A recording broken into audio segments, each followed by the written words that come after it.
रोम का एक ऐसा राजा जिसने अपनी मां को मरवाया, खुद को महान कलाकार समझने वाला और प्रशंसा नहीं करने वालों की हत्या करवाने वाला सम्राट नीरो।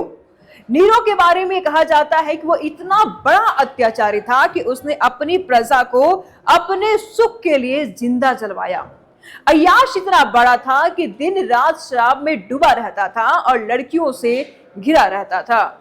उस अत्याचारी नीरो का अंत कैसे हुआ, क्या आप जानते हैं? जब रोम जल रहा था तो नीरो बांसुरी बजा रहा था। ये कहावत तो आपने बहुत सुना होगा, आम है, जिसके बारे में आपने सुना तो होगा। अब उसके बारे में आप जाने, कहावत तो सुना होगा, लेकिन किस नीरो के बारे में बात हो रही है, उस नीरो के बारे में आज सुनिए। एक गैर जिम्मेदार राजा, उसकी कहानी ऐसी है जो सुन करके आप आश्चर्यचकित हो जाएंगे। अपने कर्तव्य निभाने की बजाय ये राजा बांसुरी बजाने में व्यस्त था जब नीरो में आग लगी थी।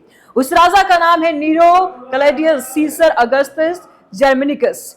रोम का ये सम्राट नीरो के नाम से विश्व इतिहास में प्रसिद्ध था और एक बेहद ही क्रूर शासक था जिसने सत्ता के लिए अपनी मां की भी हत्या करवा दी। चलिए नीरो की कहानी की शुरुआत उसकी जन्म से करते हैं। नीरो का जन्म 37वीं सदी में रोम में हुआ था। वह जूलियो क्लाइटियन वंश का चौथा और अंतिम शासक था। वो महज 16 साल में रोम का सम्राट बना था। उस काल में सत्ता की जंग बहुत आम बात थी और षड्यंत्रों का दौर भी चरम पर था। नीरो का जूलियस सीजर से रक्त संबंध तो नहीं था, लेकिन वह उनके वंश का शासक जरूर था। नीरो की मां एग्रिपिना जूलियस सीजर के बेटे अगस्टस की परपोती थी। एग्रिपिना के पति की मृत्यु तब हो गई जब नीरो महज 3 साल का था। नीरो की मां एग्रिपिना महत्वाकांक्षी थी और उसने अपने बेटे नीरो को राजा बनाने के लिए सम्राट क्लॉडियस से शादी कर ली थी और उस पर नीरो को अपना उत्तराधिकारी बनाने के लिए लगातार दबाव बनाती जा रही थी और वह सफल भी हुई। इतिहासकारों का कहना है कि सम्राट क्लॉडियस का निधन स्वाभाविक नहीं था, बल्कि उससे एग्रिपिना ने, यानी कि उसकी ही पत्नी ने और नीरो की मां ने जहर दिया था।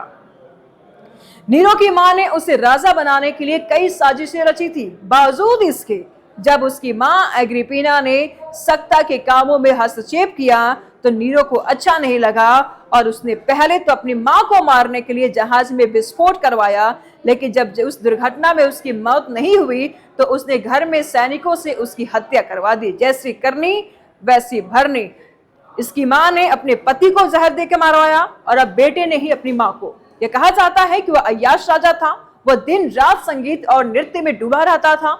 रोमन इतिहासकार टेस्टिसस ने कहा अपनी किताब एनल्स में लिखा है कि नीरो ने अपने महल को रंग महल बना दिया था, जहां शराब, नृत्य, नगनता का माहौल चारों ओर था। जब जबरदस्ती लोगों को अपना संगीत सुनाता था और जो लोग उसकी प्रशंसा में ताली नहीं बजाते थे उससे मौत मिलती थी। उसकी क्रूरता की सबसे चर्चित घटना है रोम में आग का लगना। इस बारे में टेस्टिस ने लिखा है, नीरो के बारे में कहा जाता है कि जब रोम के एक ऐसे हिस्से में आग लगी तो उसने कोई कार्रवाई करने की बजाय उस आग का आनंद लिया।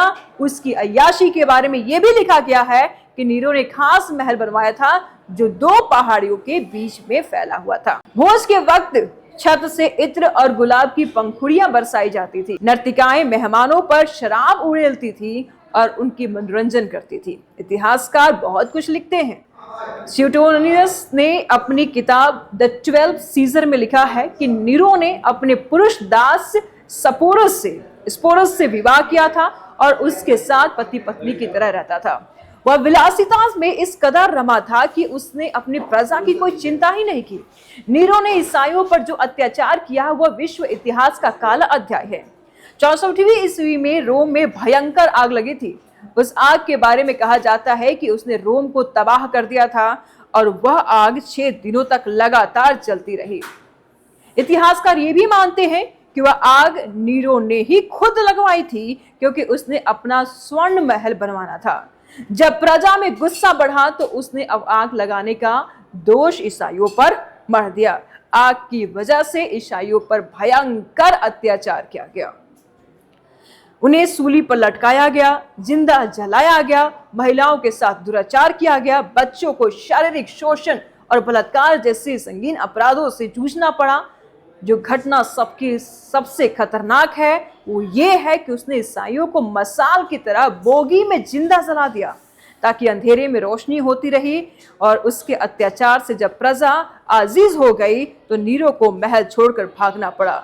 जब नीरो को विश्वास हो गया कि अब वह नहीं बच सकता तो उसने आत्महत्या की कोशिश की, लेकिन वह अपना नस नहीं काट सका।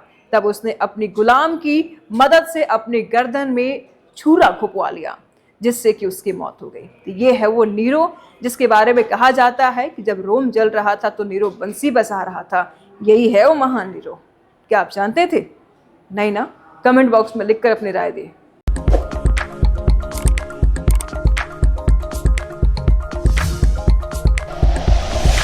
Like and share videos, subscribe करें हमारा चैनल और प्रेस करें बेल आइकॉन। न्यूज़ 11 भारत, सच है तो दिखेगा।